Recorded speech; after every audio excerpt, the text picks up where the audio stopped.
e ele fez graduação de medicina na Uniluz, nas Lusíadas, né? Bom, então ele vai falar um pouquinho hoje para a gente sobre a parte do risco de AVE em pacientes que têm fibrilação atrial. E, doutor, é com você a aula. Você consegue compartilhar? Eu tenho que parar no meu compartilhamento, né? Boa tarde a todos. Boa tarde, Nicole, pelo convite. Vocês preferem que eu deixe o meu vídeo aberto ou fecha? Vocês que sabem aí, tá? Se tiver a conexão boa, eu vou tocar assim, tá bom? Tá bom, pode deixar assim, doutor. Fica à vontade. Ok. Bom, agradeço mais uma vez o convite de vocês. Espero que seja bastante produtivo aí a nossa palestra. A Nicole tinha me falado que vocês têm aí uma programação de provas essa semana, acho que desde a semana passada, né, Nicole?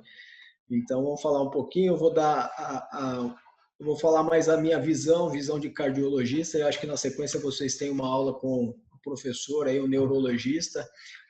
As visões não devem divergir significativamente, mesmo porque todos aqui hoje estão num processo de tentar minimizar ao máximo os riscos do acidente vascular encefálico ou cerebral. Eu vou continuar chamando de cerebral, que é o costume nosso aqui, mas é todo mundo no mesmo intuito de tentar proteger o máximo possível os pacientes da ocorrência desse evento extremamente grave, tá? Vou compartilhar minha tela aqui.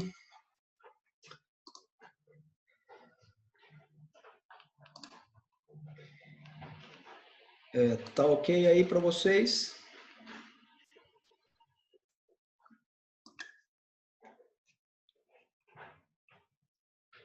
Deu certo, Nicole? Ok? Então vamos lá. Bom, então o convite foi para a gente. Eu fiz essa palestra na semana passada para o pessoal da Liga de Cardiologia aqui da Universidade Anhembi Morumbi. E aí a Nicole entrou em contato e pediu que eu poderia fazer aqui para vocês. Então, com grande prazer, a gente vai falar sobre o risco do acidente vascular cerebral ou encefálico nos pacientes com fibrilação atrial. Eu declaro que para essa palestra eu não tenho nenhum conflito de interesse, tá? A fibrilação atrial é a arritmia sustentada mais comum na população geral, tá? A gente classifica como uma arritmia sustentada toda aquela arritmia que tem uma duração de pelo menos 30 segundos, tá? Durante uma crise de fibrilação atrial, o paciente, os átrios do coração do paciente, eles perdem a sua capacidade de contração.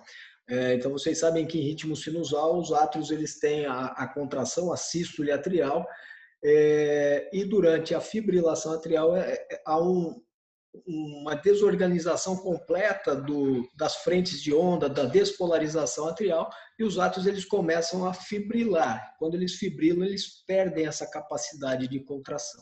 Isso traz consequências significativas. Deixa eu só colocar o pointer aqui, perdão. Pronto. Isso traz consequências significativas para os pacientes, e a fibrilação atrial ela está relacionada com um aumento de mortalidade nesses pacientes. Nós temos aqui estudos já bastante antigos, vamos chamar assim, da minha época de formação, em que a prevalência da fibrilação atrial ela se mostra crescente a cada década ao longo do tempo, isso principalmente relacionado com a idade dos pacientes. Então vejam que a partir da sexta década de vida há uma prevalência cada vez maior e a partir da sétima década de vida essa prevalência é ainda maior. Mas a prevalência, mesmo para o ajuste de idade, ela vem se mantendo progressivamente crescente ao longo de todas essas décadas. Hoje nós falamos muito aí em epidemia, pandemia de Covid e, na verdade, a fibrilação atrial ela é uma pandemia mundial. Nós temos a estimativa aí em 2016 de 46, quase 44 milhões de pessoas tendo a fibrilação atrial e uma outra arritmia correlata, que é o flutter atrial. Embora sejam arritmias de mecanismos distintos, elas muitas vezes um paciente ele compartilha as duas arritmias. Esse aumento na prevalência, isso tanto pode ser por questões dos fatores de risco que são progressivos na população, mas principalmente pelo envelhecimento da população. Nós sabemos que quanto maior a idade, maior a prevalência dessa arritmia, mas também hoje em dia nós temos a capacidade de detectar muitas vezes aqueles pacientes que não têm nenhum sintoma, tá? Mas a fibrilação atrial está presente ali.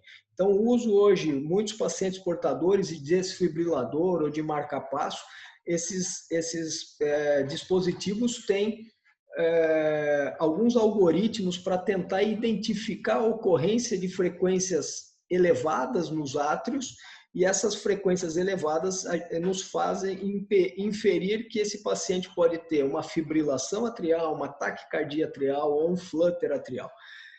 Essa detecção das fibrilações subclínicas ainda a gente precisa de uma determinação, ainda não se tem um consenso de qual é o papel ou qual o significado disso.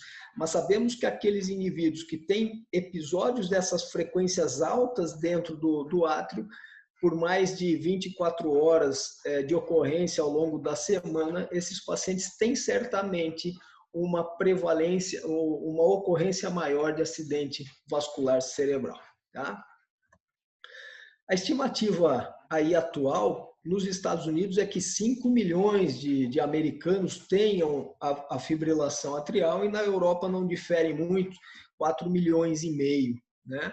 A estimativa é que nessa batidinha da prevalência cada vez mais crescente ao longo das décadas, como já sabemos desde a década de 70, é que em 2050 tenhamos aí aproximadamente 12 milhões de americanos com fibrilação atrial.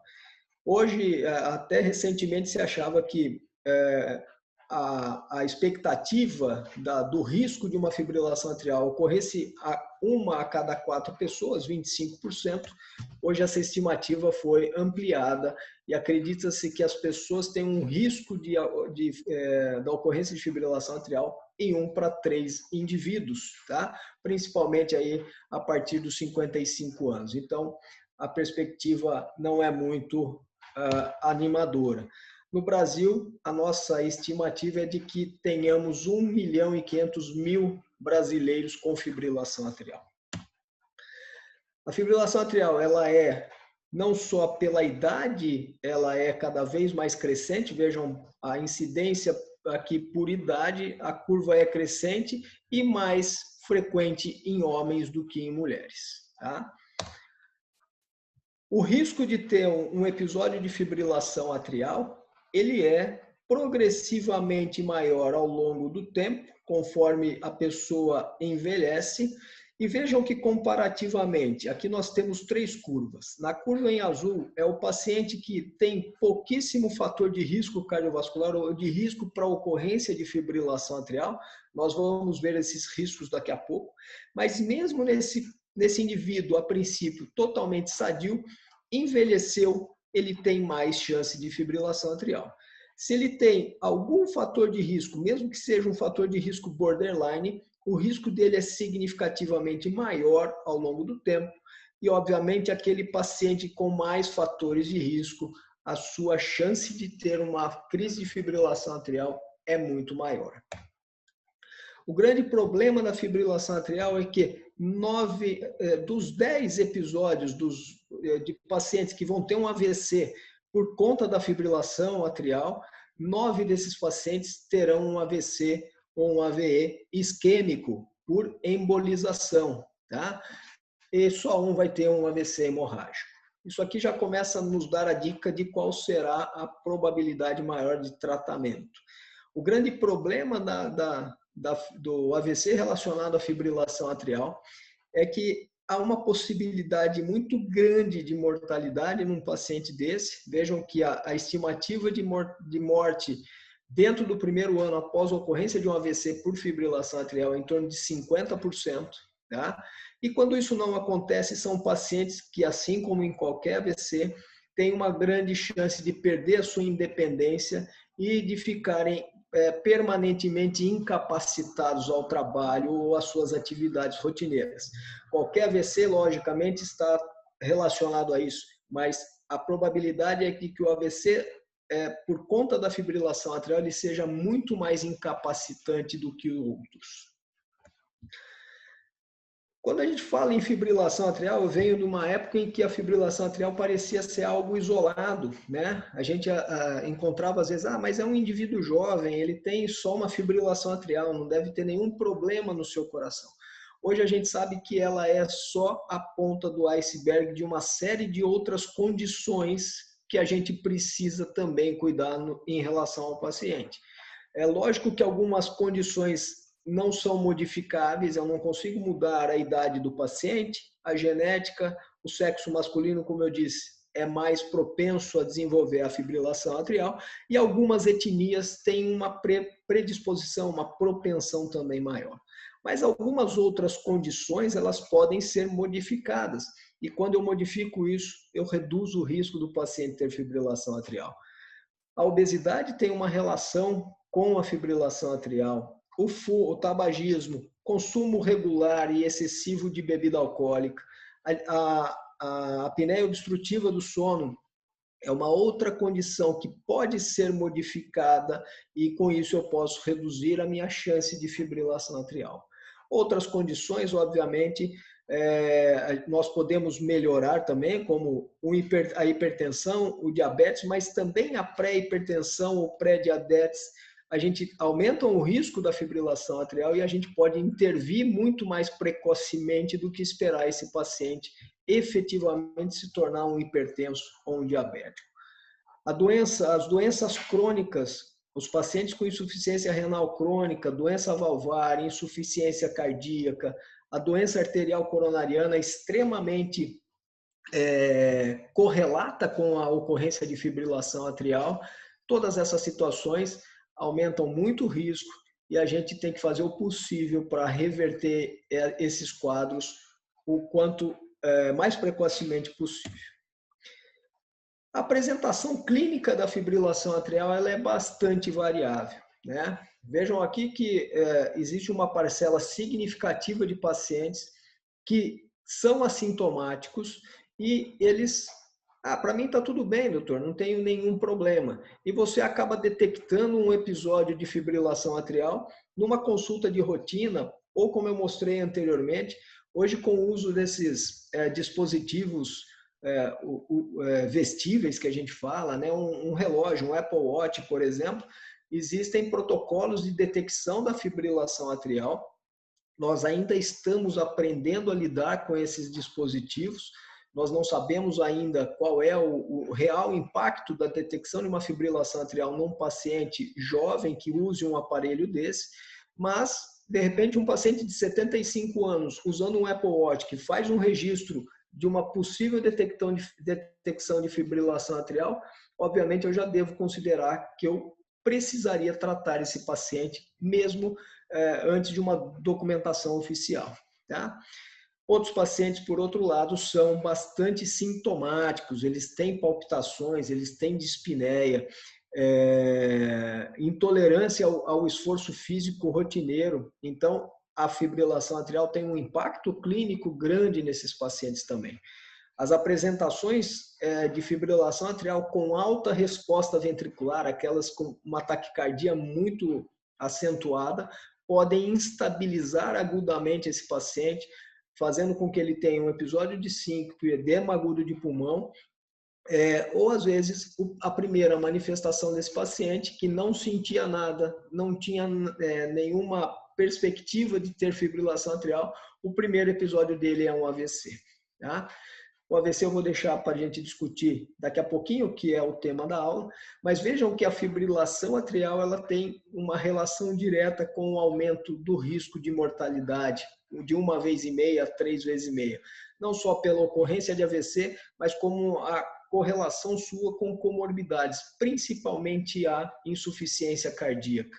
Quando a gente fala em insuficiência cardíaca, 20 a 30% desses pacientes têm fibrilação atrial. Tá? E aqui nós temos uma relação bastante interessante entre a fibrilação atrial e a insuficiência cardíaca. Eu posso ter um paciente que, por conta da fibrilação atrial, ele acaba desenvolvendo, por uma irregularidade do seu ritmo, por uma perda da capacidade de contração atrial ou por frequências muito elevadas e constantes da fibrilação atrial, esse paciente desenvolve uma miocardiopatia dilatada e uma insuficiência cardíaca, quanto muitas vezes esse paciente, por condições como hipertensão de longa data mal controlada, ele vai tendo alterações, mudanças, remodelamento do seu coração e, por fim, ele acaba desenvolvendo a fibrilação atrial ao longo do curso da sua doença. Então, as duas vias são a fibrilação atrial levando à insuficiência cardíaca ou a insuficiência cardíaca levando à ocorrência de fibrilação atrial. Portanto, essas duas entidades elas estão extremamente correlacionadas. Outras condições, o declínio cognitivo dos pacientes que começam a ter fibrilação atrial, isso é evidente, é um risco de desenvolvimento de declínio cognitivo em torno de 1,5%, de 1,5 vezes, tá? Em relação àquele que não tem. Como a gente pode ver nesse gráfico aqui. Vejam que em azul eu tenho pacientes sem nenhuma história prévia de fibrilação atrial. É lógico que ao longo dos anos, com a idade, há um declínio cognitivo, isso é inevitável, mas se eu tenho um paciente que eventualmente faz uma crise de fibrilação atrial, vejam que a cada crise que ele faz, eu tenho um declínio mais acentuado da sua condição cognitiva. Tá? Isso é independente de que esse paciente tenha um infarto cerebral ou um AVC detectado. Se isso é por conta de pequenas embolias, microembolias, ou uma falta de perfusão pela irregularidade do pulso desse paciente, a gente não sabe ainda, ou pelo menos ainda não conseguimos, através dos trabalhos, detectar qual é esse mecanismo. Mas tem uma relação direta com isso.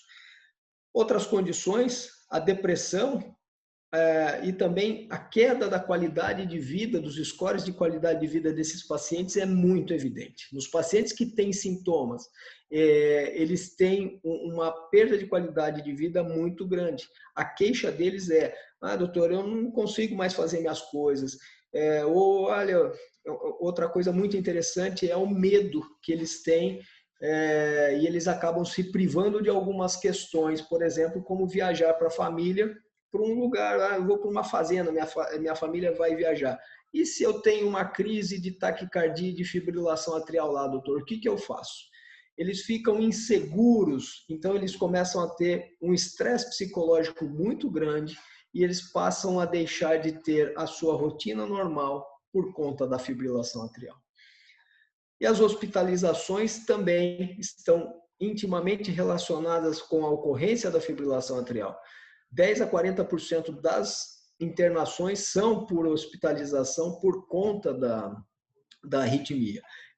Isso tanto pelo próprio desenrolar da arritmia, quanto por piora de quadros clínicos de base. O paciente tem uma insuficiência cardíaca, está compensado, ele faz uma fibrilação atrial e precisa internar por conta de uma descompensação da sua insuficiência cardíaca.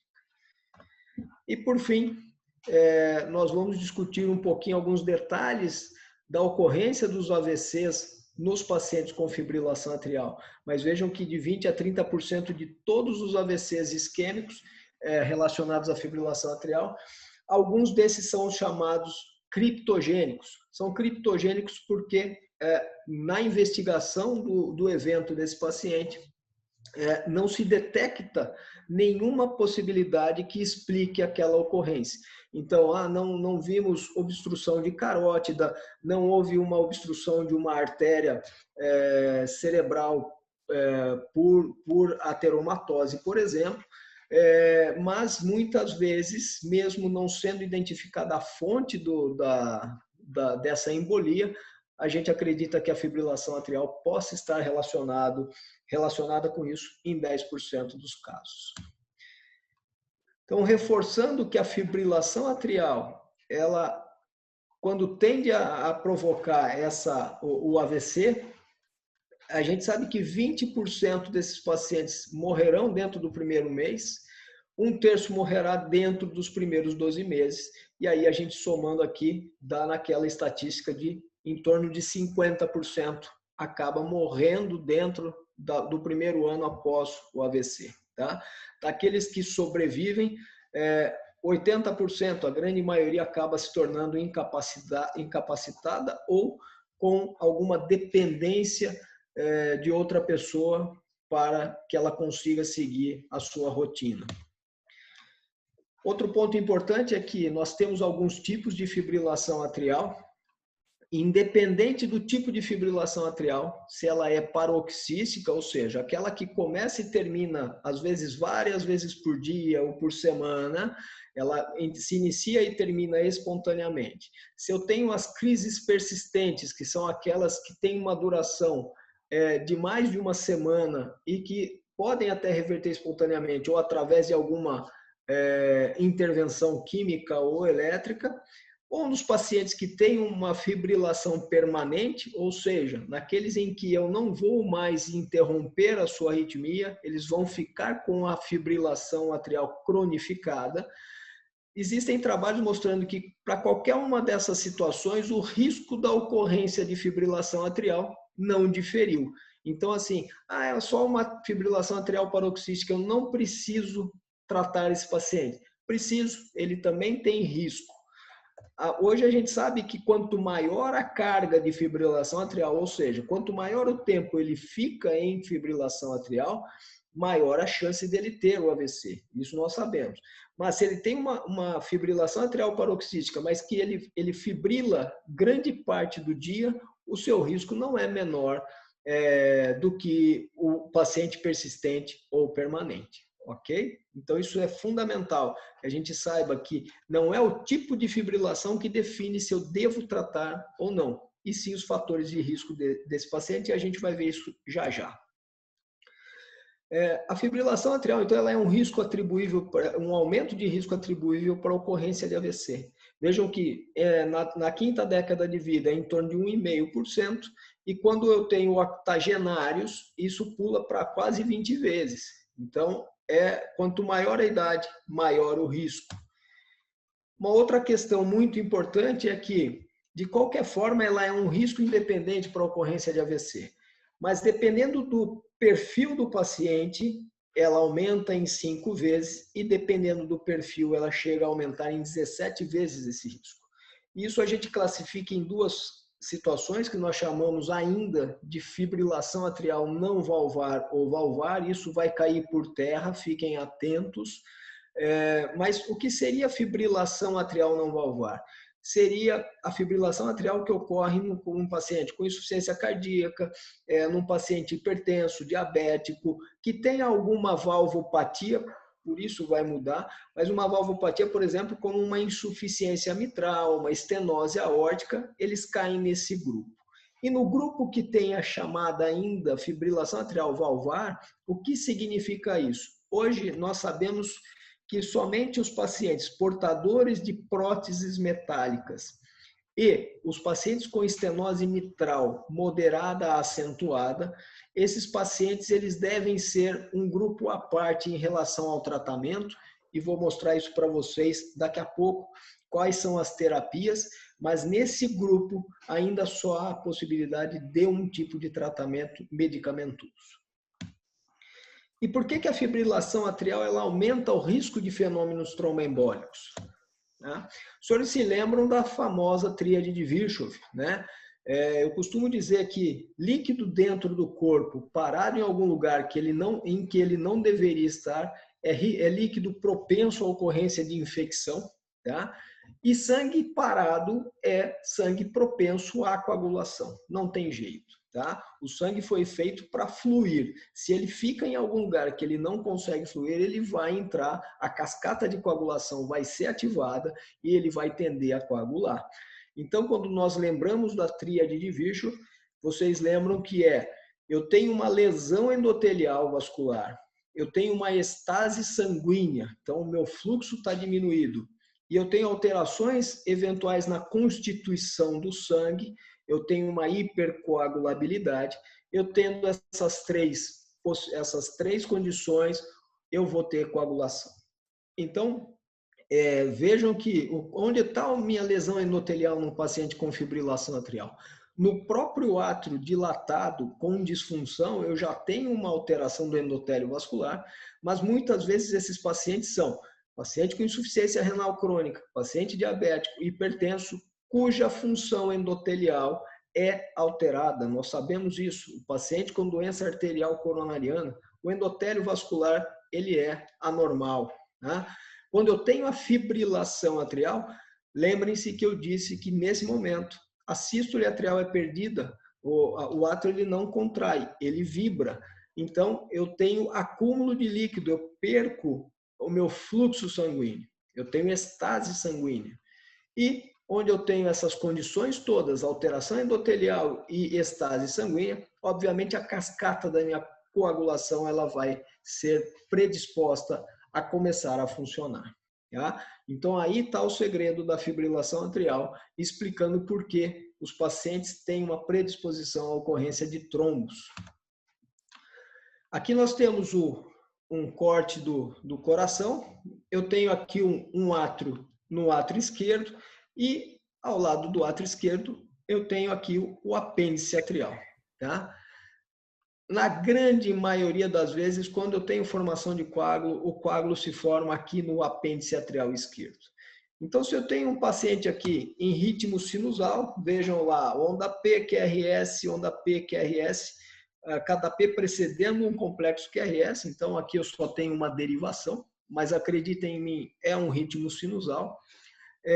Vejam um ecocardiograma, mostrando aqui, ó, eu tenho o átrio esquerdo, aqui provavelmente é a veia pulmonar superior esquerda, e essa grande área aqui marcada com cruzinha é o apêndice atrial esquerdo, é esse aqui, ó, tá? Vejam que é um paciente em ritmo sinusal, a contração atrial vai lavando o meu apêndice, então eu não tenho nada aqui dentro, tá? Por outro lado, quando o meu átrio ele perde a sua capacidade de contração aqui num ritmo de fibrilação atrial, as ondas atriais totalmente variáveis, pequenas ou de variação de amplitude variável, um ritmo irregular, eu caminho por uma situação dessa. Mais uma vez, um átrio esquerdo, e aqui vocês conseguem enxergar um enorme trombo ali aderido ao apêndice atrial esquerdo desse paciente. Tá?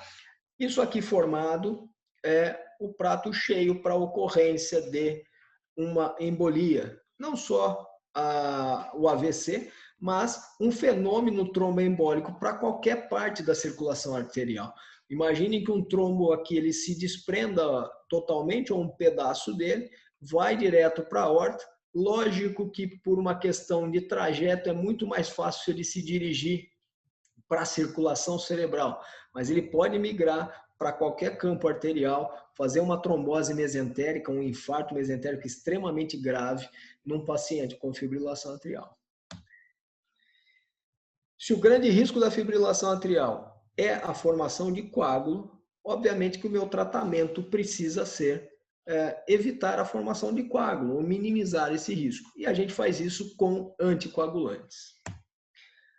Anos e anos e anos, pelo menos 50 anos, nós sempre utilizamos a varfarina como anticoagulante. Não tínhamos outra opção, que é um inibidor da vitamina K, e ela mostrou seu benefício ao longo dos anos todos, com um certo grau de segurança, e vejam que ela reduzia 68% do risco relativo de AVC em relação ao uso de um placebo. É impressionante um resultado desse. 26% de redução em relação ao risco de morte associada a um AVC por conta da fibrilação atrial, reduzia o risco de um novo AVC isquêmico de 12% para 4% ao ano, e às custas de uma taxa anual de sangramento de 1,3%. Então, toda vez que eu preciso tratar para evitar que o paciente tenha uma embolia, obviamente que o meu risco é de sangrar. Esse risco é verdadeiro, esse risco nos amedronta, mas vejam que em relação ao risco de sangramento, a redução de risco de um AVC isquêmico era fantástica com a varfarina. O grande problema da varfarina é que ela tem uma faixa terapêutica extremamente estreita.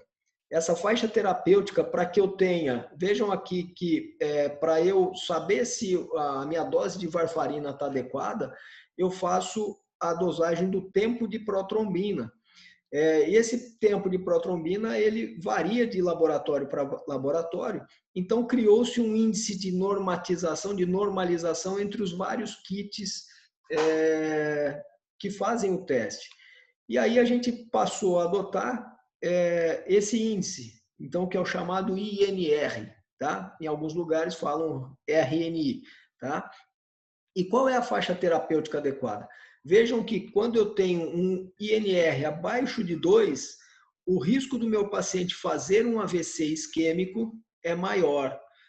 E esse risco, conforme o meu INR vai se aproximando de 2, o risco de AVC isquêmico cai significativamente até o INR em torno de 3.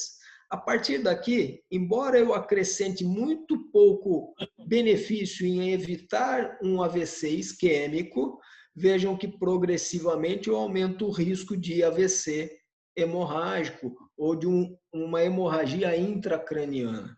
Então, a minha faixa de terapia é entre 2 e 3 na grande maioria dos pacientes. Outro problema é que a varfarina tem uma influência muito grande do seu efeito em relação a outros medicamentos e alimentos também. Então, a lista é infindável de influências, fazendo com que um paciente, tomando a mesma dose corretamente, todo dia certinho, hoje o INR dele está em 1,8, amanhã está em 3,5, 4.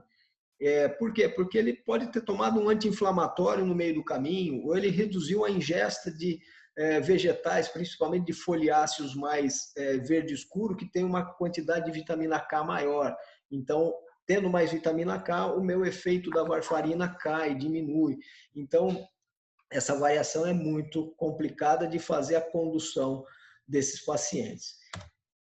Ainda assim, com todos esses benefícios e às custas de um risco pequeno, grande parte dos pacientes continua não sendo anticoagulada. E isso acontece justamente pelo medo de sangramento. É lógico que um sangramento, seja ele gastrointestinal ou o mais preocupante de todos, intracraniano, é extremamente deletério e põe o paciente em risco de mortalidade. Ninguém discute isso. Só que entre o peso do risco e do medo de sangrar versus o benefício de proteger o paciente de um AVC isquêmico, o benefício é muito maior do que o risco. A partir de 2009, então eu falei aí, quase 50 anos, desde a década de 50, só tínhamos uma opção de tratamento com anticoagulação. A partir de 2009, alguns anticoagulantes foram sendo introduzidos ao longo do tempo. O primeiro foi a dabigatrana, depois veio a rivaroxabana, a apixabana e, por fim, aqui agora a edoxabana, que são anticoagulantes que têm um mecanismo um pouco diferente da varfarina. Tá? Enquanto a varfarina lá, o inibidor da vitamina K, ela tem uma ação difusa, desculpem, na cascata da coagulação. Vejam que ela vai interferir no fator 7, no fator 10, fator 9, aqui embaixo no fator 2. Então, ela tem um efeito muito mais difuso e mais difícil da gente conseguir manipular do que esses anticoagulantes mais recentes. Vejam que a apixabana, edoxabana, a rivaroxabana, que são por via oral, o fondaparinux é parenteral, eles bloqueiam já o final da cascata aqui a partir do fator 10A ativado, tá? A dabigatrana, ela já pega mais ainda no final da cascata, lá no fator 2 ativado. Então, é muito mais fácil nós termos a previsão de efeito desses anticoagulantes mais recentes do que a gente tinha com a varfarina. Além disso, eles têm influência, eles têm a interferência de outras medicações, mas a lista é muito menor e também, basicamente, não sofrem influência de alimentos. Então, há uma grande vantagem. E aqui, quando nós fazemos comparações de todos os trabalhos em relação a essas drogas, e essa comparação é feita justamente em relação à varfarina, nós percebemos que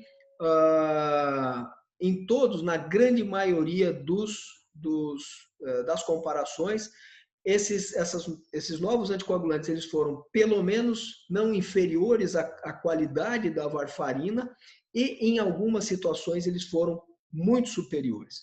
A grande preocupação de todas essas condições, sem dúvida nenhuma, a grande preocupação é a hemorragia intracraniana. E vejam que qualquer um desses medicamentos, em relação à comparação com a varfarina, eles reduziram o risco de sangramento intracraniano aqui em 70% em relação à varfarina. 58%, 33%, 59%. Alguns aumentam o risco de um sangramento digestivo, como a dabigatrana e a rivaroxabana, tá? Mas na grande maioria das vezes nós vemos que são drogas que trazem mais benefício ou empatam com o anticoagulante mais antigo, às custas de, às vezes, ter algum problema relacionado. Tá? Muito bem. Então, todo paciente que tem fibrilação atrial, ele precisa ser anticoagulado? Isso a gente sabe hoje que não é para todos, mas para a grande maioria, sim. E como é que a gente sabe se deve ou não anticoagular o paciente? Admite-se hoje, pelas diretrizes, inclusive desse ano, de 2020, que a gente deva utilizar esse score, que é o chamado score de Chades-Vasque. A gente usava o score de Chades, era um bom score, mas ele tinha um pouco de dificuldade para definir principalmente aquele paciente que talvez não precisasse de anticoagulação. Quando eu tenho o score Chades-Vasque, que a gente é um mnemônico aqui de cada uma dessas condições, então o C de insuficiência cardíaca, o H de hipertensão, o A de age, idade e assim por diante, eu vou escalonando o meu score e eu vou perguntando lá para o meu paciente, o paciente tem insuficiência cardíaca, ele tem hipertensão, não, ele não está acima dos 75 anos, mas está acima dos 66. Então, é um paciente, por exemplo, que tem um score de Chades-Vasque de 3. Então, eu já sei que eu devo anticoagular esse paciente. Vejam que, para cada aumento do meu score de Chades-Vasque, vejam que a minha taxa anual de AVC, a minha porcentagem em ano, ela cresce exponencialmente. Então, se eu tenho um paciente com um risco desse tamanho aqui, de um Chades-Vasque de 9, ele tem risco de ter um AVC isquêmico de 15% a cada ano, tá? Por outro lado, um paciente com score de Chades 0 ou 1, o risco ele é baixo, ele é pequeno. Então, será que esse paciente precisa de anticoagulação? Aqui, se ele tem um score 0, certamente não. Se ele tem um score 1, as diretrizes fazem a sugestão que talvez valha a pena mesmo assim, pensando na evolução clínica desse paciente. Então, quando eu tenho um score de Chades-Vasque maior ou igual a 2 para homens e maior ou igual a 3 para mulheres, só voltar aqui, vejam que a mulher ela soma um ponto. Ela não é um fator de risco, mas é um modificador de risco. Teoricamente, as mulheres teriam uma propensão à coagulação um pouco maior. Então, se eu tenho uma mulher e o único fator de risco dela é um Chades-Vasque, o fato de ser mulher, e ela não tem nenhum desses outros fatores, então ela não deve ser anticoagulada. Mas, se ela tem uma insuficiência cardíaca e a mulher ela já soma um ponto, e o homem já soma 2 pontos, e o homem somaria um só. Tá? Então, nessa situação, se eu tenho um score de 2 pontos ou mais para homens e de 3 para mulheres, a anticoagulação ela está certamente recomendada. Aí eu vou ver se o paciente tem contraindicações extremamente grandes para que eu não possa anticoagular. E a diretriz ela abre o precedente de que se eu tenho um fator de risco em homem e 2 em mulher, talvez seja válido eu considerar sim a anticoagulação nesse perfil. E se eu tenho um score 0, eu definitivamente não devo anticoagular. Tá? E vejam que na diretriz, se eu tenho a possibilidade de introduzir um anticoagulante que seja desses novos anticoagulantes, entre aspas, eu devo dar preferência a estes do que a varfarina, justamente pelo grau de segurança.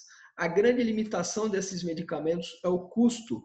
A varfarina custa muito pouco, talvez R$18 uma caixinha, enquanto qualquer um desses anticoagulantes mais recentes, dos anticoagulantes diretos, o custo disso é em torno de R$220, R$250.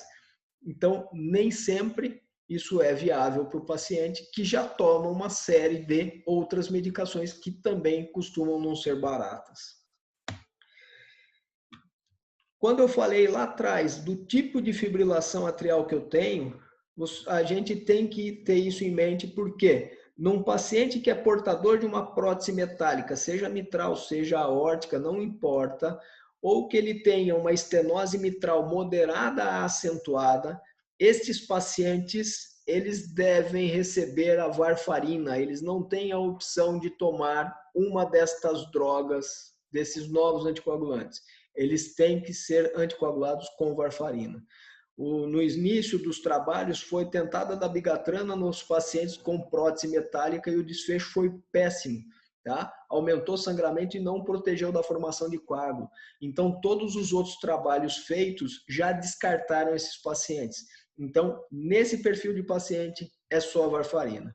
Em todas as outras condições em que há fibrilação atrial e com indicação de anticoagulação, eu estou apto a usar preferencialmente os anticoagulantes diretos, mas a boa e velha varfarina ela continua sendo válida sem dúvida nenhuma. E quando eu não devo anticoagular o paciente porque ele tem um risco de sangramento? Aí a gente vai usar um outro tipo de score, que é o score aceito nas diretrizes até hoje, que é o score de Hasbled. Tá? E o score de Hasbled, mais uma vez, é um mnemônico que vai ter aqui algumas condições. Tá? Toda vez que eu tenho um score de Hasbled maior ou igual a 3, eu sei que esse é um paciente que também é um paciente de alto risco para a ocorrência de acidente vascular cerebral isquêmico, mas é um paciente de risco maior também para a ocorrência de sangramentos, inclusive sangramentos maiores, que são os sangramentos intracraniano, gastrointestinais, são os sangramentos mais ameaçadores à vida. Então, vejam que um paciente com score de Hasbled maior ou igual a 3, a minha probabilidade é que quanto maior o meu score, maior a minha chance, variando de 5% até quase 20% ao ano de risco de sangramento. Mas isso não significa que, se eu tenho um Hasbled de maior ou igual a 3, que eu não devo anticoagular. Veja uma coisa interessante, que muitos dos fatores que aumentam o risco de sangramento nesse paciente são fatores modificáveis. Então vejam que, o que é o H? O H é de um paciente hipertenso com uma pressão arterial sistólica acima de 160, ou seja, está mal controlado, está mal aderente ao tratamento ou mal medicado. Então eu preciso controlar a pressão dele e aí o meu score de risco, que era 3, ele cai para 2 e eu posso anticoagulá-lo. Vejam que outra condição que aumenta a chance de sangramento é o uso de medicamentos anti-inflamatórios, hormonais ou não hormonais, e a associação com antiplaquetários. Vejam que se eu não tiver essa condição, se eu ensinar o paciente que ele não deve ficar tomando anti-inflamatório rotineiramente junto com o anticoagulante, eu reduzo o Hasbled. Outra condição extremamente comum na nossa população, o consumo abusivo de álcool. Então, eu reduzo o consumo de álcool, eu reduzo o Rasbled, eu anticoagulo o paciente, tá certo? Então, a gente precisa ter isso em mente. E eu encerro aqui para vocês que tudo que a gente faz em medicina é sempre o primeiro objetivo é não prejudicar o paciente. Então, nós precisamos oferecer sempre a melhor opção de tratamento para o paciente. O tratamento, se eu vou oferecer algum tratamento, é lógico que o tratamento sempre pode oferecer algum malefício, isso está computado, mas acredito eu que aqui em relação à anticoagulação do paciente com fibrilação atrial, o benefício é muito maior do que o risco quando a gente consegue conduzir adequadamente esse paciente. Obrigado.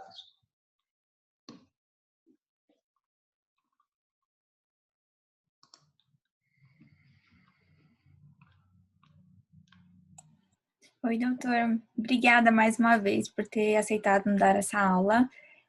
Foi bem corrido tentar acertar os dois médicos no mesmo dia. Mas então, muito obrigada mesmo. Então, E eu gostaria também de saber se alguém tem alguma pergunta para o doutor referente. Se alguém ficar com vergonha, pode mandar no chat, no privado, e aí eu mando para ele, eu leio aqui.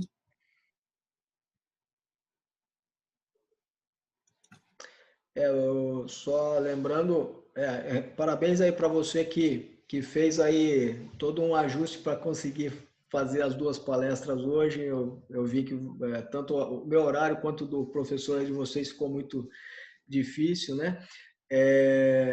Mesmo que não queiram fazer nenhuma pergunta agora, eu deixei com você, né, Nicole, o meu e-mail institucional. Fiquem à vontade para qualquer pergunta que vocês queiram fazer, mandem lá que à medida do possível aí no meu tempo, eu vou respondendo para vocês com o maior prazer.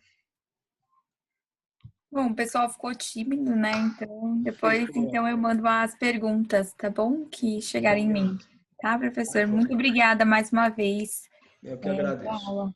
Foi muito Um boa. abraço para Obrigada. você. Obrigado.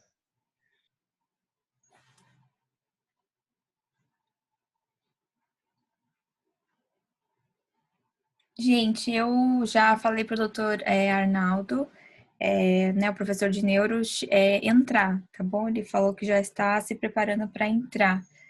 Então, eu só vou aguardar ele, tá bom? E aí a gente já apresenta ele, tudo bem? Quem ainda não colocou o nome completinho e o RGM no chat, vocês poderiam colocar por gentileza?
Oi, pessoal. Boa noite. Oi, professor, boa noite, tudo bom? Tudo bom? Tudo certinho. Eu vou compartilhar, então, a tela do senhor da apresentação, tá bom? Do seu Uhum. lápis. Vocês estão vendo a minha tela? Tá vendo? Então, sem mais delongas, bom, vou apresentar, então, o professor Dr. Arnaldo José Godoy. Ele fez faculdade de medicina em Ribeirão Preto, na USP, fez doutorado em neurologia numa universidade no Japão e foi revalidado aqui em São Paulo. Fez residência médica em neurologia clínica pelas clínicas em Ribeirão Preto, pela USP também. Fellow em National Children's Hospital, nos Estados Unidos, em Washington. Professor de curso de medicina aqui da Unicid, também da USC São Caetano Bela Vista. Ele atua também na área de distrofia muscular. Bom, doutor, a aula é toda sua. Muito obrigada mais uma vez por ter aceitado o convite. Imagina. Obrigado vocês, pessoal. Boa noite a todos. Obrigado do convite, tá? Então, eu vou compartilhar agora, tá? A apresentação, certo?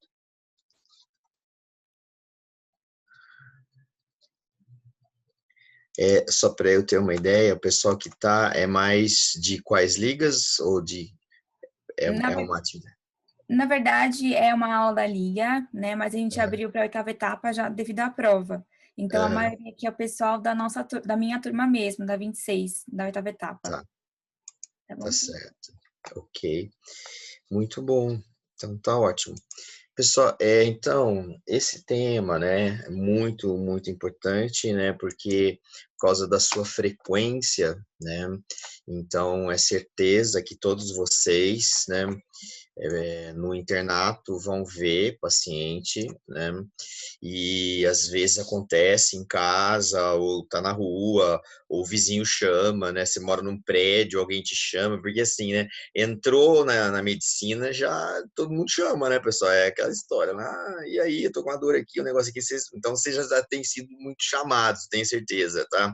Então, por que eu quis colocar a figura dessa senhora aqui em primeiro lugar? Porque é super importante que a gente, que vocês estudantes, que logo já serão médicos formados, tá?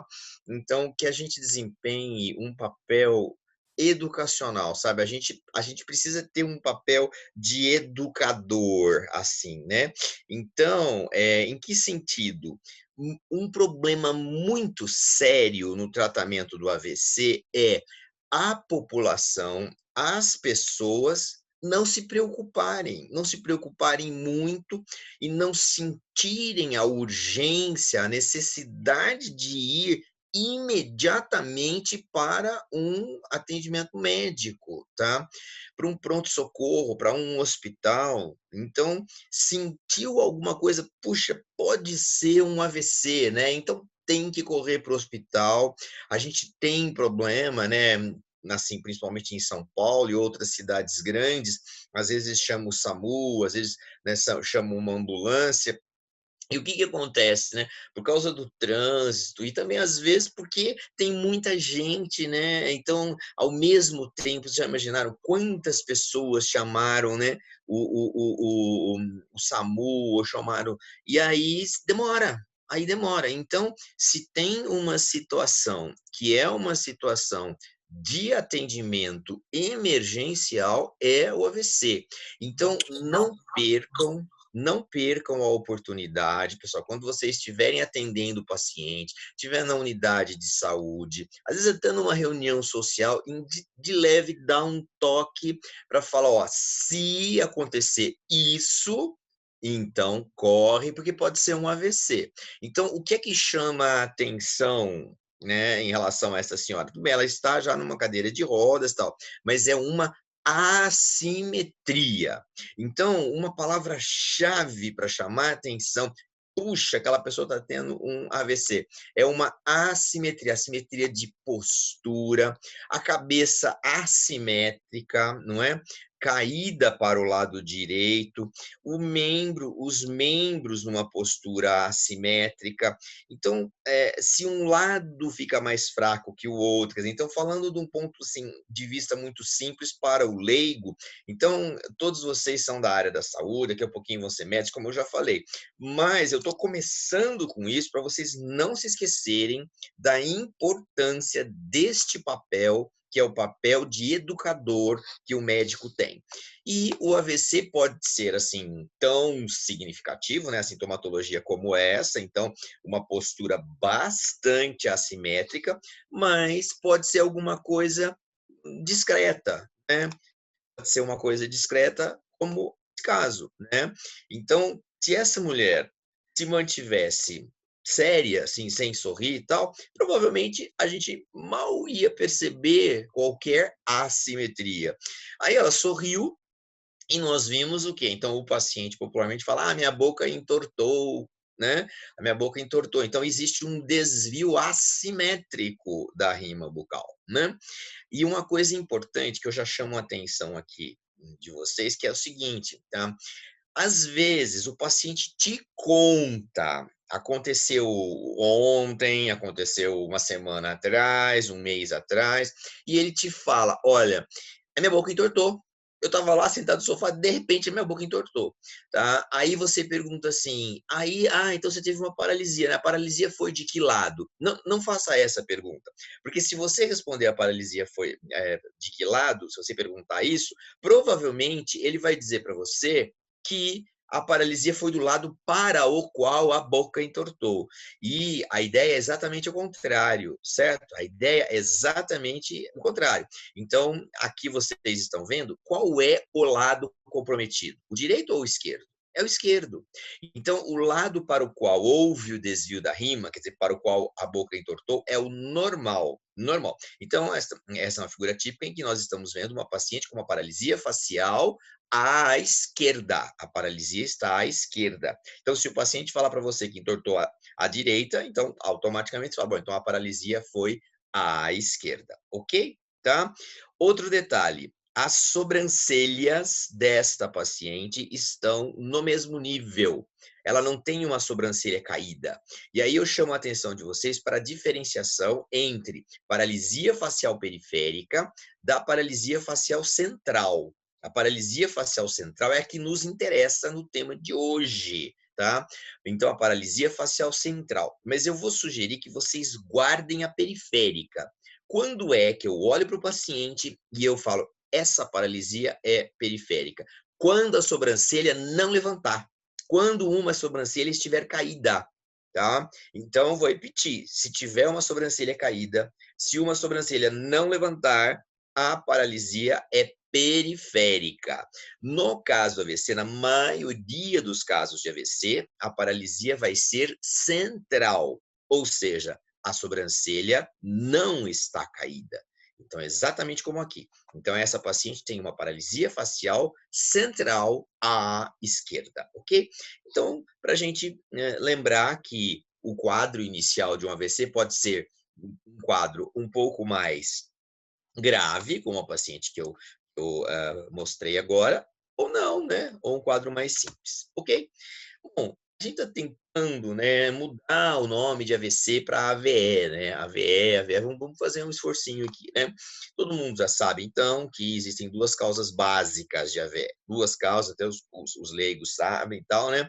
Em que uma que é a obstrução e a outra que é a ruptura de uma artéria, tá? Então, o que é que causa um AVE? Ou a obstrução ou a ruptura, ok? Bom, alguns pacientes, hoje em dia não está tão comum, mas alguns pacientes ainda usam uma expressão antiga, que é derrame cerebral. Meu tio teve derrame, meu avô teve derrame e tal. Então, é uma expressão mais antiga, mas a gente tem que conhecer, porque se o paciente falar assim, eu tive derrame, você vai saber o que é, tá? Mas, né, tá, a tendência aí, muitos pacientes, mesmo os leigos tal, eles já usam hoje AVC. AVE, ninguém usa, pessoal. Ninguém usa, só nós, só nós. Mas vamos fazer um esforcinho para a gente usar, tá? Porque é o mais correto, certo? Mas o derrame não use jamais, não escreva no prontuário, está encaminhando o paciente, porque a ideia do derrame cerebral é essa ideia. Essa ideia. Então, nós estamos vendo aqui uma tomografia de crânio. Então, eu sempre pergunto que exame é esse, uma tomografia. Tomografia de crânio, tá? Um corte axial, ok? Os ventrículos laterais, muito bem visíveis. Os córneos anteriores, os córneos posteriores, tá? O ventrículo está um pouquinho dilatado, não costuma ficar arredondado. Se está arredondado, ele quer dizer que ele está dilatado. Os ventrículos estão um pouco assimétricos. Este, que é o lado direito, o ventrículo direito é um pouco menor, o ventrículo esquerdo está um pouco maior, tá? As regiões frontais têm aqui um excesso de líquor, isso aqui é líquor. Isso pode ser porque, por exemplo, teve algum quadro, algum infarto isquêmico no passado, não dá para determinar só olhando assim. E óbvio que essas duas setas mostram este branco, esta área hiperintensa, que é sangue. Isso é sangue. Mais do que dizer que é sangue, você pode dizer que é sangramento recente.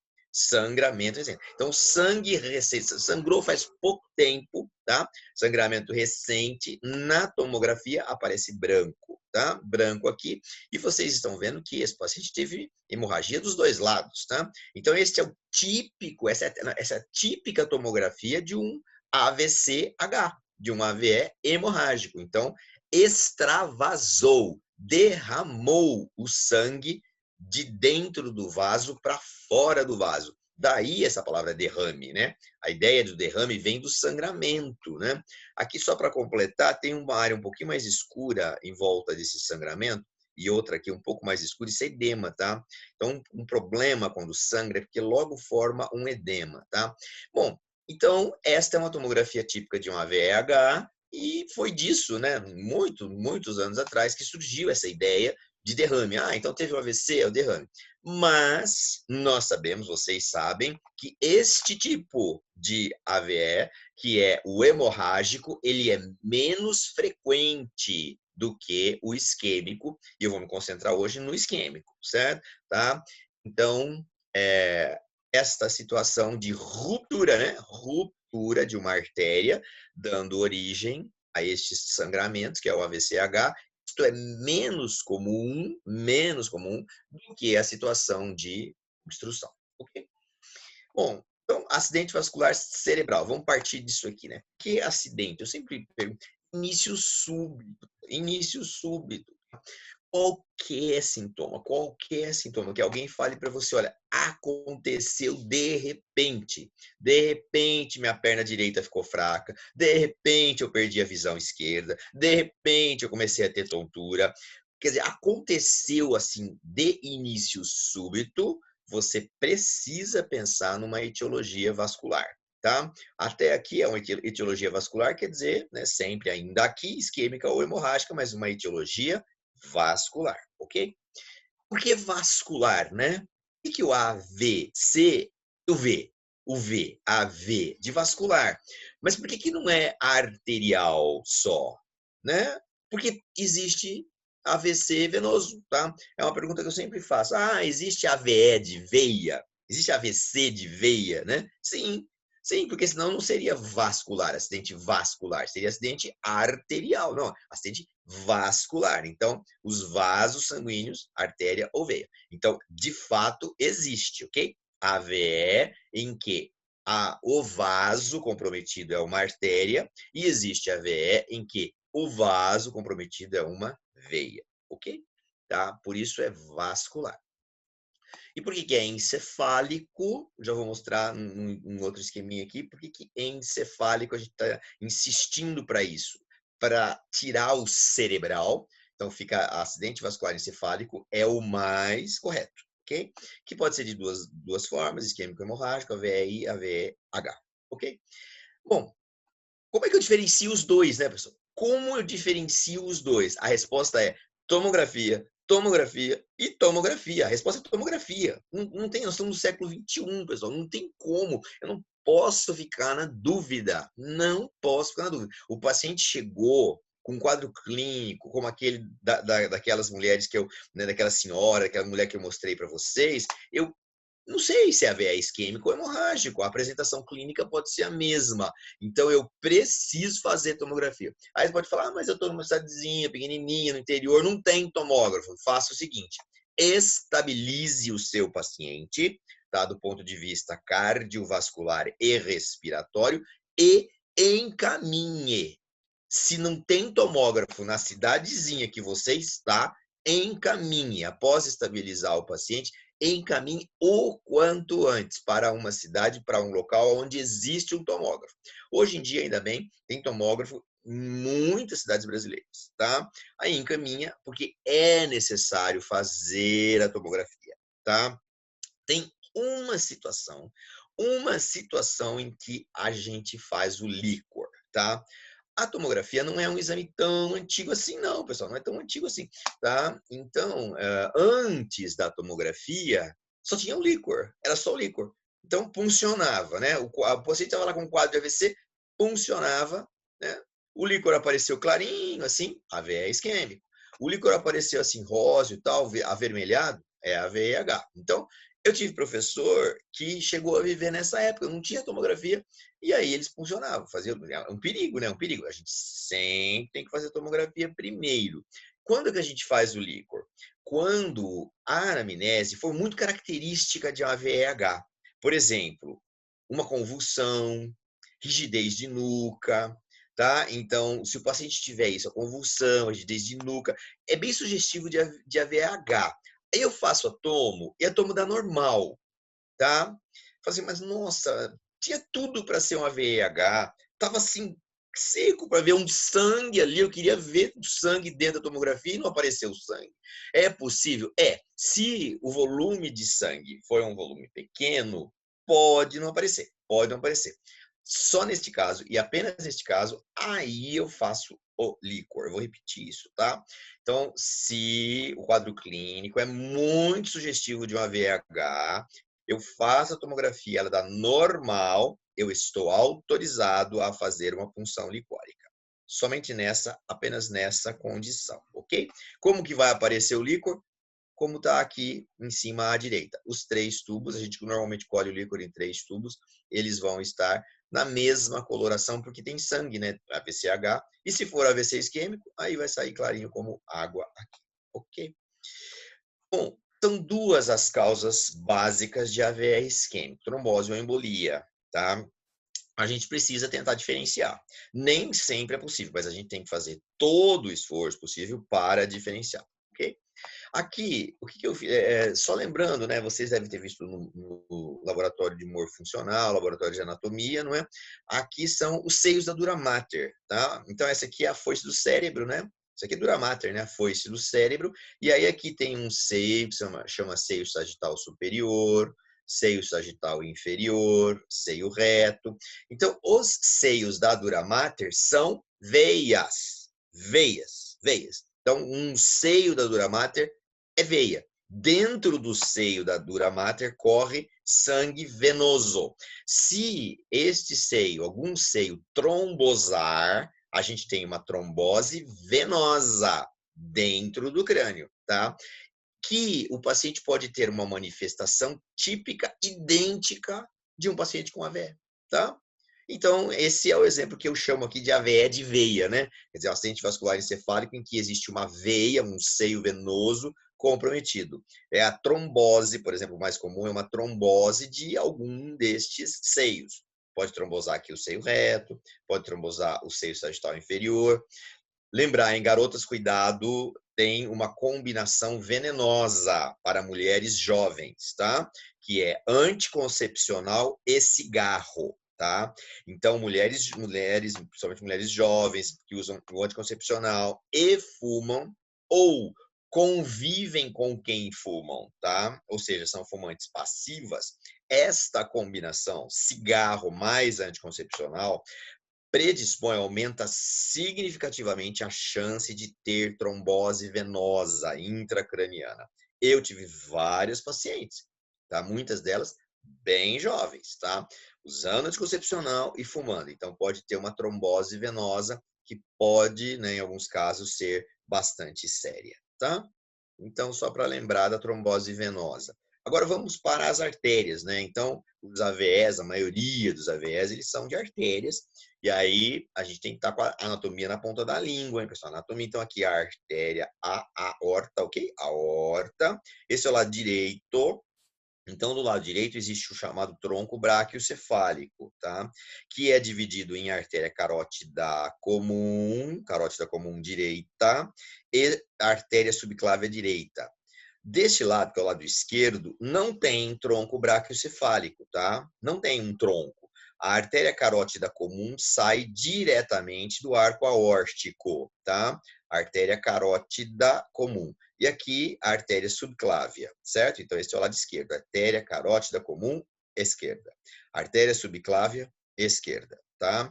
Aí, esta carótida comum dá um ramo, que é a carótida externa, e o que nos interessa, a carótida interna. Então, veja bem, esta artéria aqui, a carótida interna, que entra dentro do crânio e vai irrigar a maior parte do cérebro. Então, muito cuidado aqui, porque a carótida pode estar obstruída, parcialmente obstruída. No exame clínico, um bom exame clínico, se você auscultar o pescoço e a carótida estiver obstruída, parcialmente obstruída, você ausculta um sopro. Então, não se esqueçam de auscultar o pescoço do paciente para ver se tem sopro ou não, tá? Da subclávia sai essa artéria, que é a artéria vertebral, que está por trás, tá? Então, são dois sistemas arteriais responsáveis pela irrigação do encéfalo. O sistema carotídeo e o sistema vértebro-basilar, ok? As vertebrais e a basilar, ok?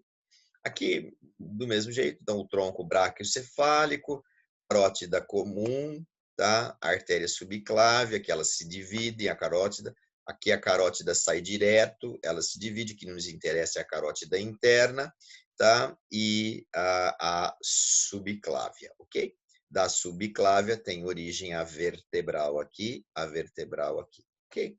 Vamos lembrar sempre desses esquemas aqui. Tá? As duas artérias vertebrais, elas se unem dentro do crânio para dar origem a esta importantíssima artéria, que é a artéria basilar, tá? Então, vejam, vertebrais, tem duas vertebrais, direita e esquerda. Basilar só tem uma artéria basilar, tá? Então, as duas vertebrais se unem, dando origem à basilar. E vejam que elas dão ramos, né? Elas vão dando ramos, a basilar dá vários ramos, até que ela termina. Então, aqui termina a basilar. Os ramos terminais da basilar são as artérias cerebrais posteriores. Então, artéria cerebral posterior, tem direita e esquerda. Este é o chamado sistema posterior arterial. Estas artérias, tá, as vertebrais e a basilar e os seus ramos, irrigam o tronco encefálico e o cerebelo, ok? Tronco encefálico e cerebelo. Então, estas artérias aqui, vertebrais e basilar e os seus ramos, irrigam tronco encefálico e cerebelo. Tá? Como é que eu sei que o paciente teve um AVC, né, um AVE de tronco encefálico? Bom, no tronco encefálico tem 10 pares de nervos cranianos. Então, quando o AVE é do tronco encefálico, é muito provável que ou às vezes até mais do que um nervo craniano, que esteja comprometido. O cerebelo estar comprometido. Isso vai sugerir que é do território vértebro-basilar, tá? Então, se o paciente tem tontura de início súbito, vertigem, que não passa, tem que pensar num AVE do território vértebro-basilar. Aqui a carótida. Então, as duas carótidas internas, carótida interna, a cada carótida interna, então, vai dar 2 ramos, tá? Aqui eles representaram mais aqui a cerebral anterior, tá? Cerebral anterior, tá? Veja que tem uma comunicação entre a carótida interna e a cerebral posterior. Esse raminho aqui, ó, chama ramo comunicante posterior, tá? Ramo comunicante. Então, tem uma comunicação entre os dois sistemas. Este é o sistema anterior, sobe pela região anterior do pescoço. E esse é o posterior, tá? Então, carótida, tem uma artéria grande que é a cerebral média, cerebral anterior, tá? E este é o polígono, o famoso polígono de Willis, que é o polígono anastomótico, tá? Só para completar, entre as duas artérias cerebrais anteriores, tem uma comunicação. Essa comunicação aqui é um ramo comunicante anterior, tá?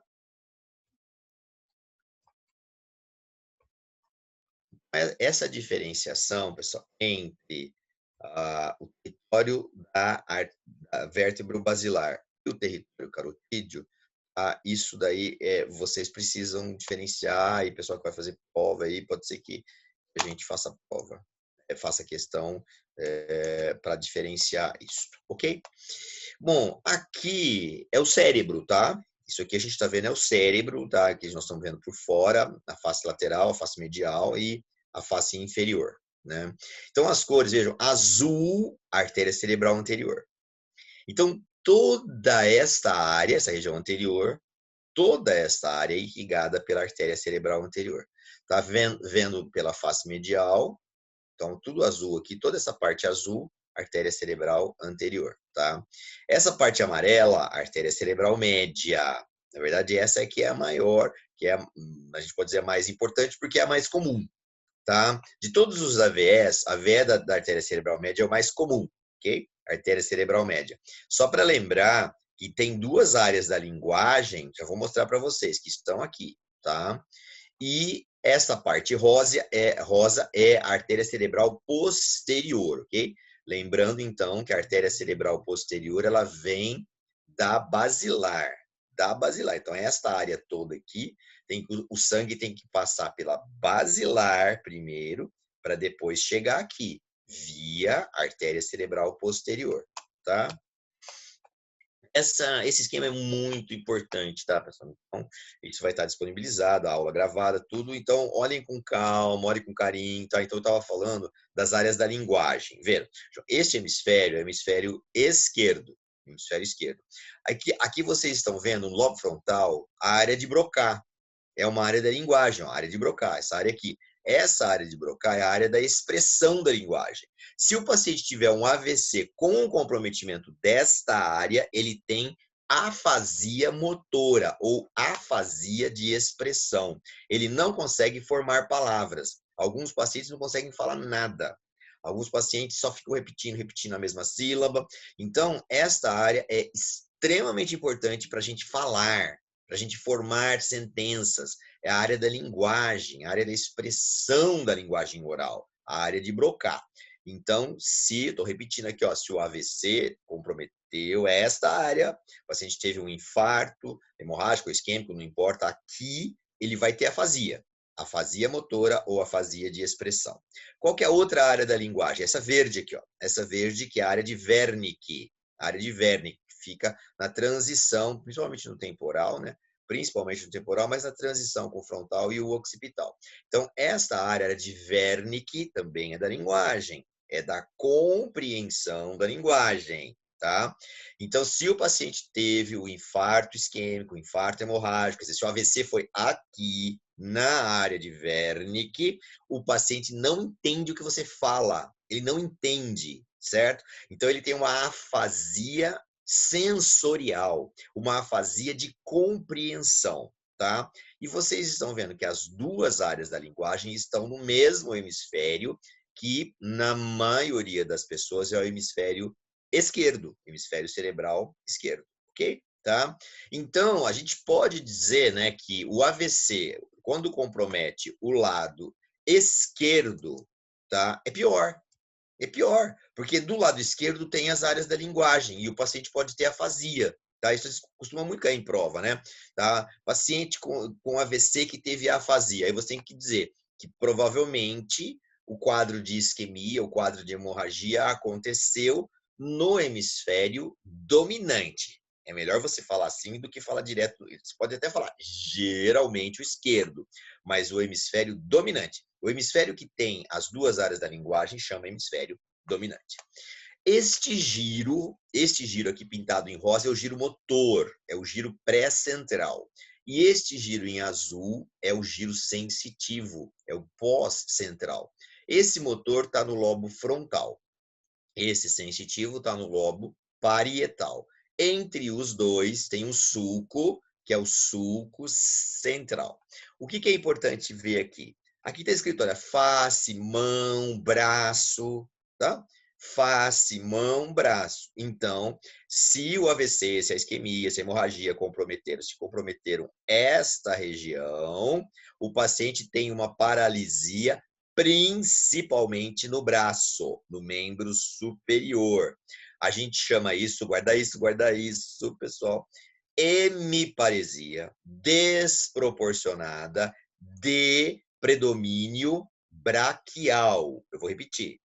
Se o infarto ou se a isquemia de um paciente que teve um AVC foi aqui, neste giro rosa, que é o giro pré-central, nesta área que vocês estão vendo, que comanda a face, os músculos da face, comanda a mão, comanda o braço, o paciente tem uma fraqueza do lado oposto, principalmente no membro superior. Então, a gente diz que a hemiparesia dele é desproporcionada, porque o braço é muito mais fraco do que a perna, desproporcionada de predomínio braquial ou braquiofacial. O que quer dizer isso? De predomínio braquiofacial, que é mais fraco o braço e a face, tá? Qual é a artéria que irriga essa região? Cerebral média. Então, quando o predomínio é braquiofacial, cerebral média, ok? Agora aqui nós estamos vendo o lado de dentro destes mesmos giros.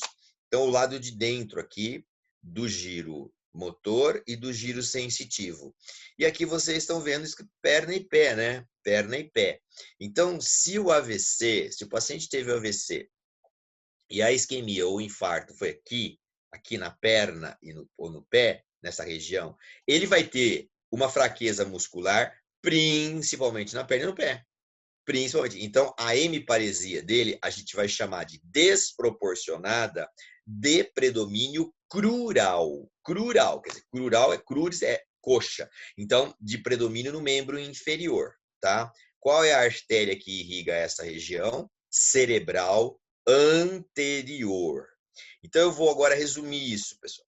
Se você está examinando um paciente e o braço deste paciente que teve AVC é muito mais fraco do que a perna, o AVC foi aqui, na face lateral. Qual a artéria? Cerebral média. Se você está examinando um paciente e a perna está muito mais fraca, então, cerebral anterior. Ok?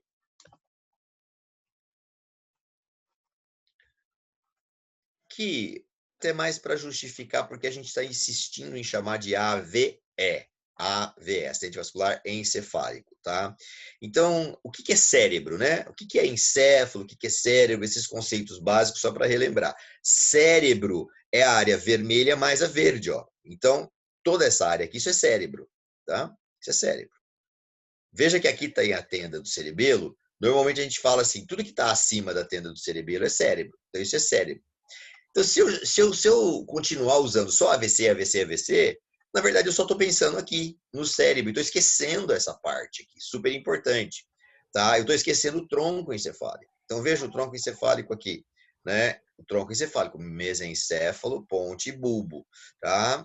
E o cerebelo. Então, se um paciente tem um infarto, uma hemorragia da ponte, não é certo eu chamar de AVC, porque aqui não é cérebro. Aqui é tronco encefálico. Então, por isso que a gente está insistindo em chamar de AVE, porque encéfalo é tudo chama encéfalo. Ok? Achei uma aula Então, de AVE isquêmico. a gente lembrar bem facinho aqui. Botaram no grupo lá Tá? do Pessoal, Telegram. só peço para desligar o microfone. Acho que tem alguém com o microfone ligado. Isso, ok. Tá.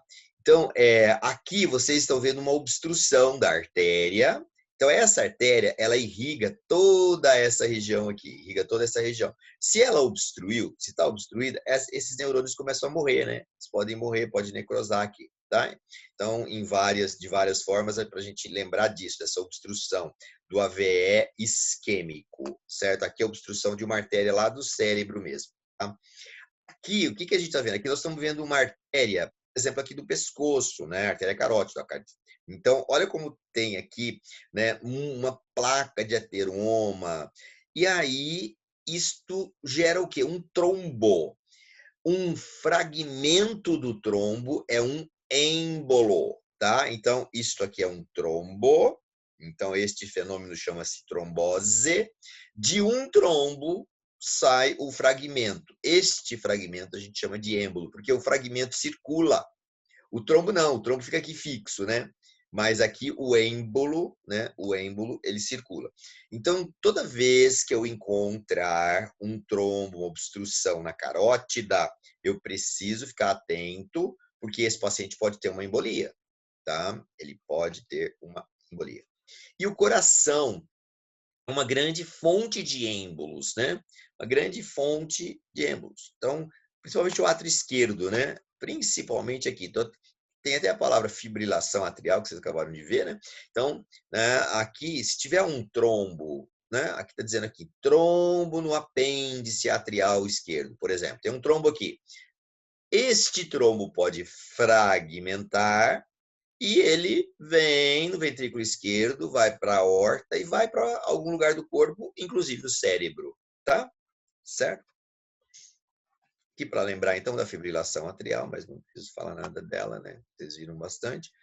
Bom, aqui só para vocês terem uma ideia das 3 artérias cerebrais, tá? Eu vou pedir para que vocês se concentrem nestes cortes das tomografias. Então, este corte aqui, eu queria que vocês se concentrassem neste corte que eu estou mostrando, tá?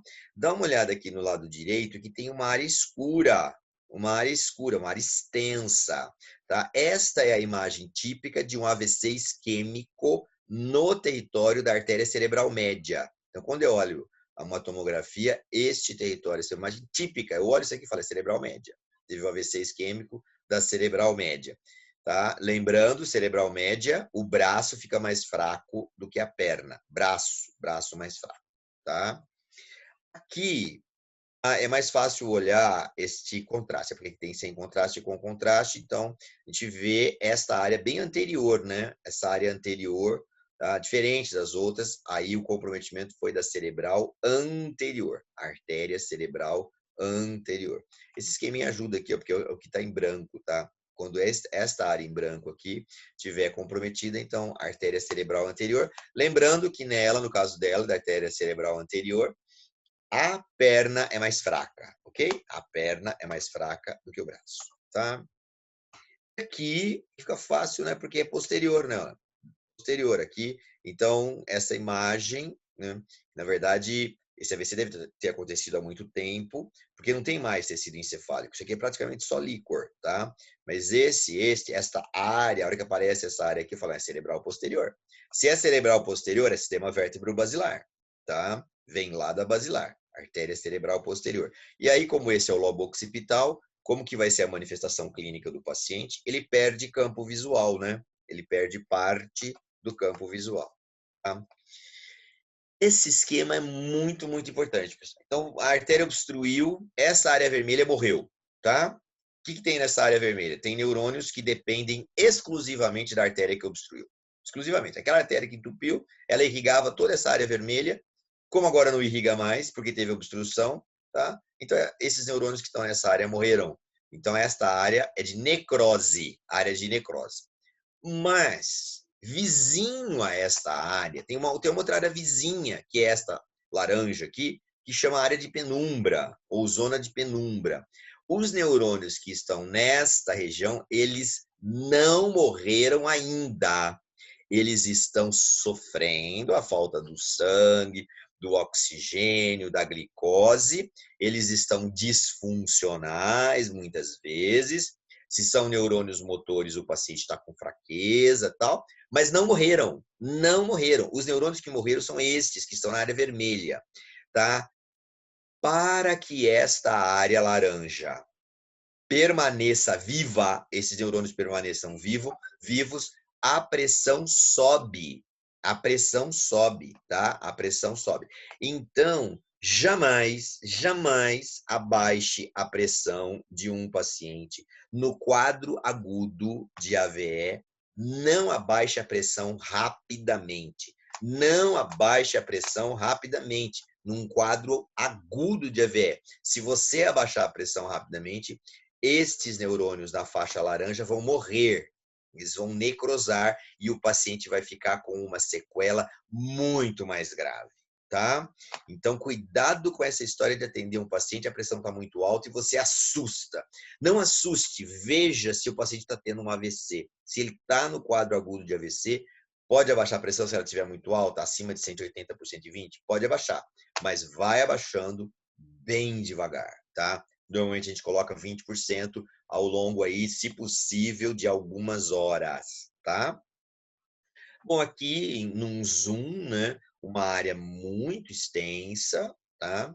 E aqui, como vocês acabaram de ver, esta área cerebral média, toda a área cerebral média, esse é um AVC grave, muito grave, tá tendo desvio de linha média, esse paciente está perdendo a consciência, senão talvez até já esteja em coma, tá? Esse ventrículo aqui está desviado, comprometido, comprimido, tá? Então, só para a gente... Dica, então, né? Vou falar daqui um minutinho, já vou adiantando a questão da trombólise. Se vocês... O paciente chegou agora, você levou ele correndo para o tomógrafo, fez a tomografia e viu essa área assim, não trombolize. Não trombolize, porque esta área isquêmica é muito grande, é muito extensa.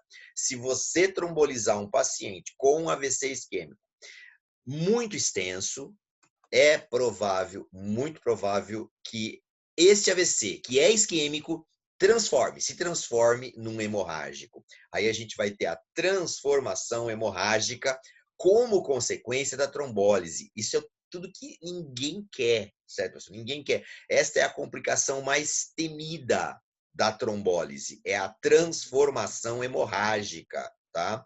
Então, se teve essa transformação hemorrágica, então, para não ter, a gente tem que ficar atento. Fiz a tomografia no quadro superagudo, vi já no quadro superagudo que a área de AVC isquêmico é muito extensa, infelizmente não pode trombolizar, tá? Que é para lembrar, pessoal, é importante fazer o Doppler ou duplex de carótidas e vertebrais, tá? Que a gente pode encontrar aqui aquele trombo que eu já mostrei para vocês, tá? Se eu encontrar o trombo, então eu vou imaginar que ele é uma fonte de êmbolos, tá? O ecocardiograma é essencial, porque a gente viu agora, pode ter trombo no coração. Como é que eu vou ver se tem trombo no coração? Através do eco. Tem dois tipos de eco.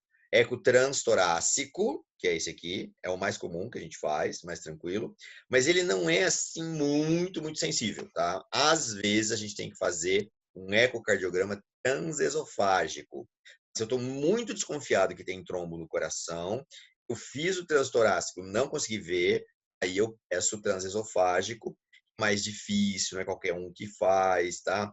Tem que colocar o paciente em condições especiais, porque eu tenho que introduzir no esôfago dele, por isso que é transesofágico, o sensor que vai me mostrar, tá? A área cardíaca, vai me mostrar o coração, tá?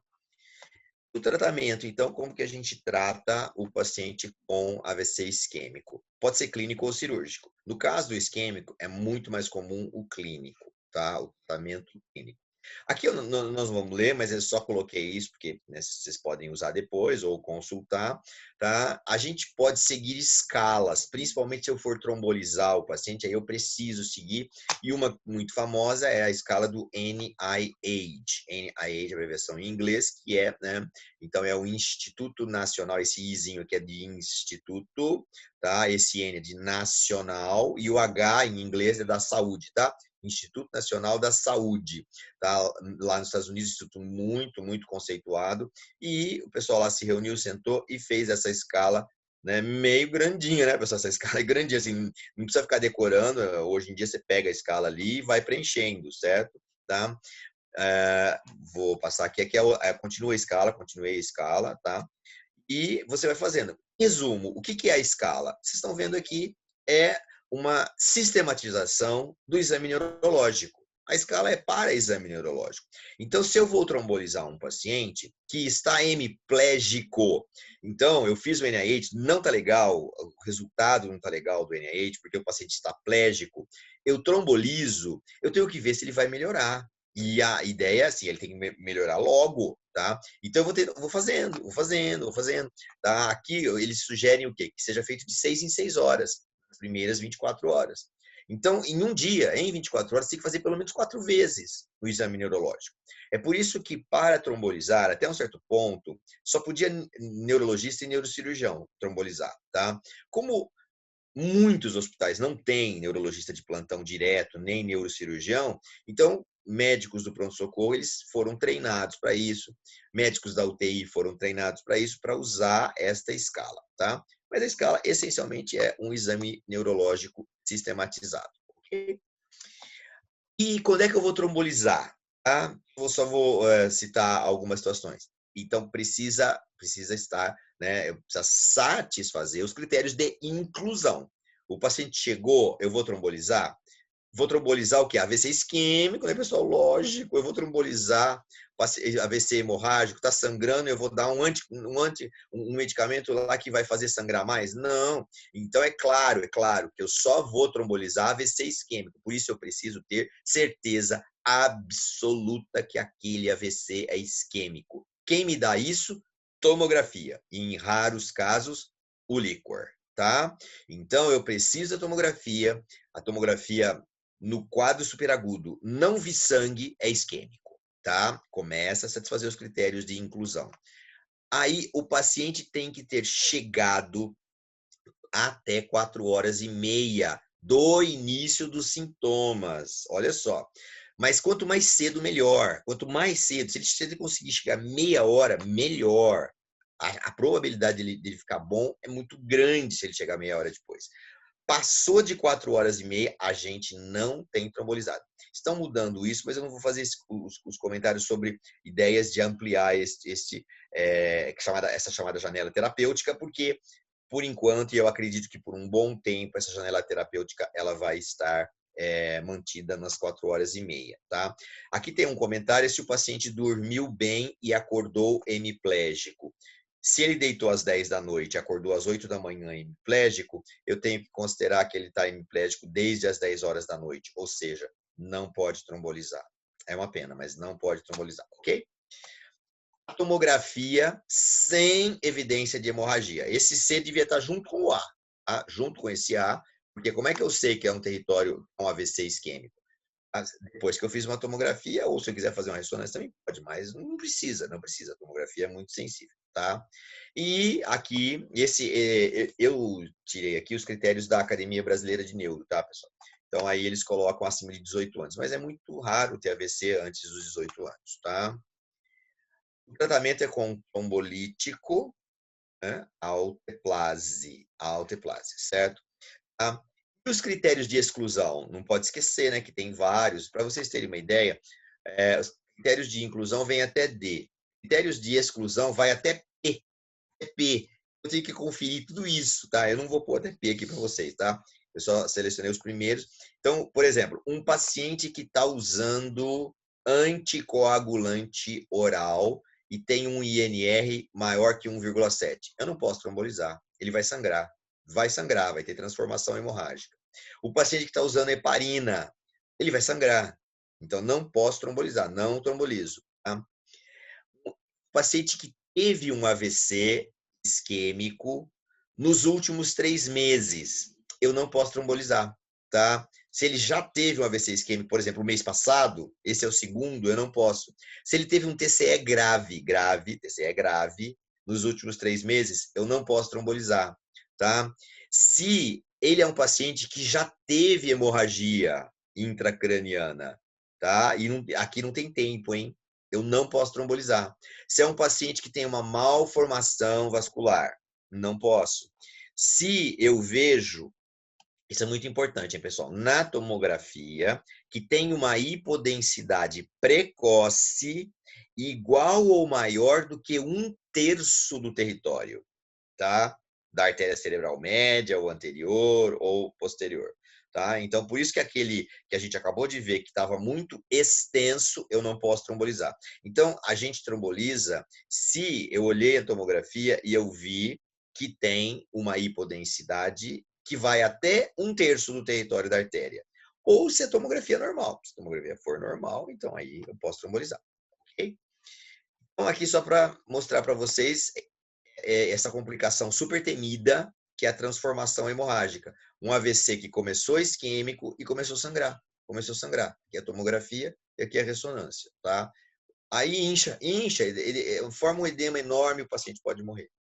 Tá? Esses links, pessoal, são importantes para vocês verem a AIT. Não vai ter tempo de eu falar de AIT, tá? Eu posso falar em um minuto. O AIT é quando então, é transitório. Hoje a gente considera até uma hora do início, tá? Até 24 horas é um tempo um pouquinho mais antigo. Antigamente a gente considerava 24 horas, aí depois passou para uma hora, e depois algumas pessoas acabaram querendo voltar para mais. Mas o que é mais correto mesmo é: o paciente teve um déficit, recuperou em uma hora, eu chamo isso de AIT. Aí, idealmente, eu faço uma ressonância. Não é para ter nada na ressonância. Se tiver alguma alteração na ressonância, não é mais AIT. Eu tenho que mudar o nome e chamar de AVC. Tá? Mas vocês podem ler isso e depois me perguntar. Então, AIT, o conceito de AIT é importante. A VH, não vou falar aqui, mas é ruptura de aneurisma ou ruptura de uma artéria devido a um pico hipertensivo. Pessoal, obrigado. Eu tinha combinado 7h30, né? De terminar 7h30, tá? Para não ficar muito extenso, então, certo? É isso. Muito obrigada, professor, pela aula. Foi muito boa mesmo. Gente, alguém tem alguma pergunta?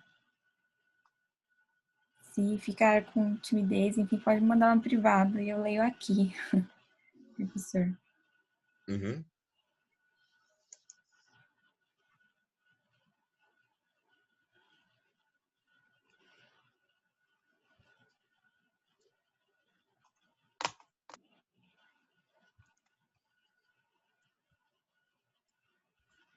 Bom, se ninguém tem perguntas ou quer me perguntar depois, eu passo para o professor, fique à vontade. Só para liberar também o professor, né, que deve estar cansado. Tudo bem, não, tranquilo, tranquilo. Eu acabei de chegar de Embu mesmo. Hoje foi um dia meio corrido. Nós tivemos 16 pacientes o dia todo, né? Então, foi lá no ambulatório de neuro. Mas tranquilo, tranquilo. Aí, para quem for fazer prova amanhã, boa prova, viu, pessoal? Para quem for fazer prova nos próximos dias aí, viu? Então, vão tranquilos aí, porque né, não tá tão difícil assim, tá bom? Obrigada, professor. Então, tá. Um abraço a todos. Mais uma vez, obrigado pelo convite, viu? Tá. Obrigada, professor. Tchau, tchau, tchau. Tchau. Tchau. Gente, rapidinho, vocês podem ligar a câmera para eu tirar foto final? Sei que muitas pessoas não ficaram, mas enfim, só para o Camu. Por favorzinho. Então, eu vou tirar foto, tá bom? É rapidinho. Prontinho, gente, já tirei, tá? Obrigada mais uma vez. E é isso. Boa noite, tá, gente? Até semana que vem. Beijos, beijos.